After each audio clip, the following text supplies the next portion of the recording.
Hello guys, welcome back to my channel. আজকের ভিডিওটা শুরু করলাম এই বৃষ্টি ভরা দিন দিয়ে। আর দেখছো সকাল থেকেই নাচন কুদন লেগে গিয়েছে। তো যাই হোক, পুরো কালকে রাত থেকে প্রচণ্ড পরিমাণে বৃষ্টি হচ্ছে, এখনও পর্যন্ত একইভাবে বৃষ্টি হয়ে যাচ্ছে, দেখতেই পাচ্ছ তোমরা। আর এই আমাদের বাড়ির অবস্থা দেখছো, সব বাসনপত্র খাবার জল সব এখানেই রাখা আছে আমার রুমে। আর এই যে জামা কাপড় সব একদম কি বলবো, A to Z এই রুমেই রাখা হয়েছে। কারণ তোমরা টাইটেল দেখে তো বুঝতেই পেরেছো হয়তো যে কি হয়েছে অবস্থা। তো কালকে বিকাল থেকে বৃষ্টি হচ্ছে কন্টিনিউয়াসলি, তো এইভাবে। তো সকাল সকালই এই যে দেখতে পাচ্ছ ভাত চাপিয়ে দিয়েছিলাম। আর এইখানটা দেখছো তো, এইখানটা কুঁড়া হয়েছে, কারণ এই এত বৃষ্টির কারণে না আমাদের রান্নাঘরে একদম পুরো পুকুর হয়ে গিয়েছে। এই যে দেখো, একদম জলে ভর্তি হয়ে গিয়েছে, ওই জন্য ওখানটা কুঁড়া হয়েছে। তো তোমাদেরকে দেখাচ্ছি যে কিভাবে জলটা পড়ছে। তো এই যে দেয়ালের ভেতর থেকে দেখছো তো কেমন ফুটো হয়ে জল বেরিয়ে আসছে। ওপাশেও দেওয়াল আছে, বাট ওপাশে প্রচণ্ড পরিমাণে জল জমে যাওয়ার কারণে এইভাবে দেওয়াল থেকে একদম কলের প্রেশারের মতন জল জমে যাচ্ছে। আর এই আমার শ্বশুরমশাই সেটা দেখছিল যে কিভাবে কিছু যদি বন্ধ করা যায়। তো আমিও ওনাকে হেল্প করবার একটু সাহায্য করছিলাম। তো উনি চেষ্টা করছিলেন যে যদি কিছুভাবে বন্ধ করা যায়। এখন তো দেখলেন যে কোনোভাবেই কিছু হচ্ছে না। আর তোমরা একবার দেখো জাস্ট কীভাবে কলের প্রেশারের মতন এখনও পর্যন্ত টানা জল হচ্ছেই।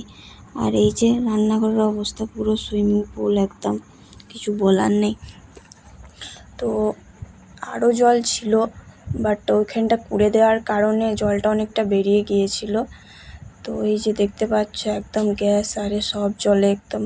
আর এখানের বাসনগুলো আরও সব দই ভরে করে দিয়েছি। আর এই যে দেখছো কি প্রেসারে জলটা যাচ্ছে, আর আমার পাগুলো পুরো ডুবে গিয়েছে। তো যাই হোক, চারদিক ভিজে ভিজে। তো আর এটা হচ্ছে আমাদের বাড়ির সামনের অবস্থা।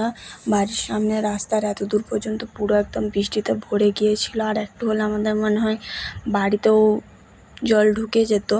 তো এই যে দেখছো ড্রেন রাস্তা সব এক হয়ে গিয়েছে। আমার শ্বশুরমশাই ছাতা নিয়ে যাচ্ছিলেন দেখতে যে কতটা জল হয়েছে মাঠে। আরে তো মাঠ ফাট সব ভরে গিয়েছিল একদম। তো দেখতে পাচ্ছ ড্রেনের জল আর সব একদম মিশে একাকার, বোঝাই যাচ্ছে না কোনটা রাস্তা আর কোনটা ড্রেন। এই মাঠে দেখছো এইদিকে এতটা পর্যন্ত জল চলে এসছে, ওই দিকটা সব ভর্তি হয়ে গেছে বন্ধুরা সব। তোমরা ওদেরকে হয়তো বোঝানো যাবে না যে ওইখানটা কতটা জল হয়েছে। ওইখানটা প্রায় বলতে পারো হাঁটু পর্যন্ত ওখানে জল হয়ে গিয়েছে।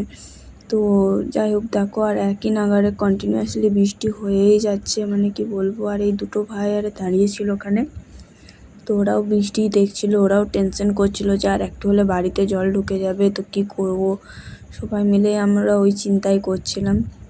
তো এই দেখতে দেখতেই আমি বাড়ির দিকে রওনা দিলাম, বাড়ি যাচ্ছিলাম। আর এই বৃষ্টি আর দেখতে দেখতেই যাচ্ছিলাম। এই যে দেখছো আমাদের এই হচ্ছে আমাদের বাড়ি, আর এই এত দূর অব্দি বৃষ্টি চলে এসেছে, বুঝতেই পারছো কী অবস্থা। আর আমার হাজব্যান্ড যেখানে গাছপালা লাগিয়েছিল সেখানের অবস্থা দেখো, গাছগুলো পুরো সব ডুবে গিয়েছে। গাছগুলোর মাথাগুলো খালি দেখা যাচ্ছে। গাছে যা সবজি পাতি লেগেছিলো সব নষ্ট হয়ে গিয়েছে। তো আমি আবার বৃষ্টিটা দেখতে যাচ্ছিলাম যে কত দূর হলো, কিছু কমলো নাকি বৃষ্টিটা। তো এই যে যাচ্ছিলাম দেখতে। তো এই যে দেখো এখনও সেই একইভাবে বৃষ্টি হয়েই যাচ্ছে, আর মনে হচ্ছে জলটা আরও একটু বেড়ে গিয়েছে। আর ওই দেখলাম যে কাকা ওই দিক থেকে পাতা নিয়ে আসছে। তো এই যে দেখো কী অবস্থা। আর আমার ননদিনীর প্রচণ্ড ফুর্তি হচ্ছে, কি বলবো ওকে। বৃষ্টিতে সবাইকার আমাদের যা যা টেনশন, আর ও আমরা নিজের মতনই মগ্ন। ও বলছে আমি জলে নামবো, আর আমার কাছে বকা খাচ্ছিল। তো ওই যে দেখছো কাকা আসছে, কাকাকে জাস্ট তোমাদেরকে দেখানোর চেষ্টা করছি যে ওইখানে কতটা পর্যন্ত জল জমে আছে। তো দেখতেই পাবে, এই যে দেখতেই পাচ্ছ তোমরা একদম পুরো দেখো। এই যে কাকা পুরো একদম হাঁটু পর্যন্ত প্রায় ডুবেই গিয়েছিল ওখানে আস্তে আস্তে, এতটা ওইখানে জল জমে গিয়েছে। আর সবাই বাইরে বেরিয়ে বেরিয়ে একবার করে দেখছিল যে বৃষ্টিটা কত দূরে এসছে, যে কী হবে। বৃষ্টিটা না থামালে সবাইকারই অসুবিধা। এই যে দেখতেই পাচ্ছ তোমরা, কাকা পুরো হাফ প্রায় ডুবে গিয়েছে। এই যে পালা নিয়ে আসছে ছাগলের জন্যে, ওদেরকেও তো খেতে দেবে ওই জন্য। আর এইখানে ড্রেন রাস্তা মানে কোনো কিচ্ছু বোঝা যাচ্ছে না, এত বৃষ্টি হচ্ছে। আর মানে আমাদের সবারই একটাই টেনশন হচ্ছিল যে এত যদি বৃষ্টিটা আর আধ ঘন্টা হয় তাহলে বাড়িতে প্রায় জল ঢুকে যাবে। আর আমাদের রান্নাঘরের অবস্থা তো তোমরা দেখলে, এই যে দেখছো কাকা একদম ভিজে গিয়েছে হাফ, ওইখানটা এতটাই জল ছিল। তাও কোনোভাবে পালাপাতি নিয়ে এসছে, আর তাতেও হাসছে। আর চটিটা দেখতে পাচ্ছ তোমরা কেমনভাবে নিয়ে আসছে। আর এই যে আমাদের কাকির ছেলে সবাই মিলে দেখো আসছে, একদম বৃষ্টি এই দিক থেকেও দেখতে পাচ্ছ কেমন প্রেশার দিয়ে জল বেরিয়ে যাচ্ছে। সবাই ছাতা আরে নিয়ে এদিক ওদিক যাচ্ছে, তাও কী করে যাবে। আর এত বৃষ্টির মাঝে কিছু মাছ চলে এসেছিলো, তো সে মাছগুলো ধরে এনেছিল আমার বর, তো সেগুলোই একটু ভেজে নিচ্ছিলাম খাওয়ার জন্য। আর সকালে যে দেখলে বৃষ্টির কারণে যে মানে অবস্থা হয়েছিল আমাদের রান্নাঘরে, সেটা এখন অনেকটাই কমে গিয়েছে। এই যে দেখছো সব জল বার করা হয়েছে, রান্নাঘরটা ভালো করে মুছেছি আমি, তাতেও হালকা হালকা জল আছে। তো যাই হোক, এটাও কোনোভাবে শুকোনোর চেষ্টা করব। তো অনেকটাই যতটা পেরেছি শুকানোর চেষ্টা করেছি। আর এই গর্তটাও বুঝিয়ে দেওয়া হয়েছে, কারণ কারোর পা লেগে পড়ে যেতে পারে।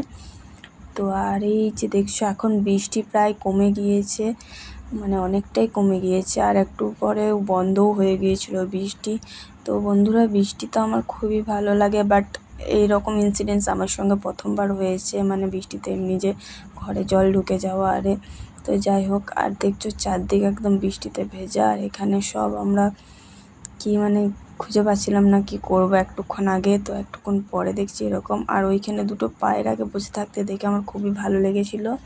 আর এই যে ইন্ট্রোডাকশন আর সব লাস্টে দিয়েছি। তো যাই হোক, তোমাদের যদি ভিডিওটা ভালো লেগে থাকে তাহলে please like, comment, share and subscribe করে দিও। আর আমার চোখ মুখের অবস্থা তোমরা দেখে বুঝতেই পারছো যে আজকে কি অবস্থা হয়েছে। আজকে পুরো আমাদের অবস্থা খারাপ। আর এখন বৃষ্টি একদমই থেমে গিয়েছিল, তো সেই জন্য বাই।